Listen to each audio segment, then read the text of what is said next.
If they will stop terrorizing people, I will walk away and do my thing. New Square residents rising up against those who they call extremist leaders. They took to the streets of the past 2 nights, saying they have had enough. 5 arrests were made as a result of those protests. As News 12's Tim Cassidy reports, some of the residents of the Hasidic community are fed up with their leaders, who they call a Hasidic mob.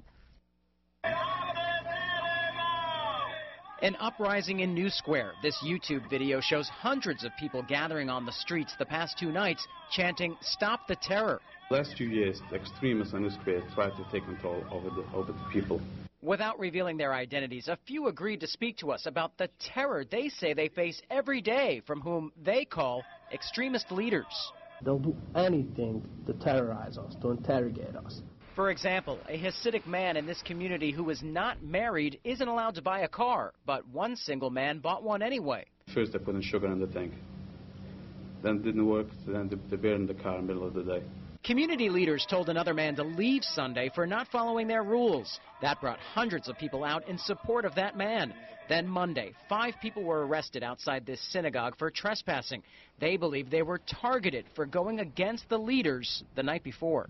The students say their protest goes beyond what happened here at the synagogue. They're actually fighting for change here in New Square. They say they want to be able to make up their own minds about how they live their lives. And they also want to be able to vote for who they wish. Before the elections for supervisor, they hung a sign in the synagogue, with a big bulldozer.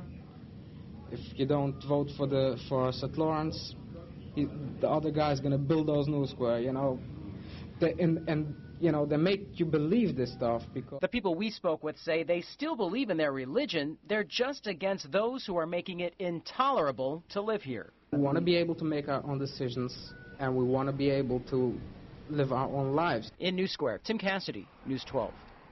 And our calls to the leaders of New Square throughout the day were not returned. The extended video from the day's top stories. Go to Channel 612 and select IO Extra. On News 12 Interactive, only on Cablevision, Not on phone company TV or anywhere else.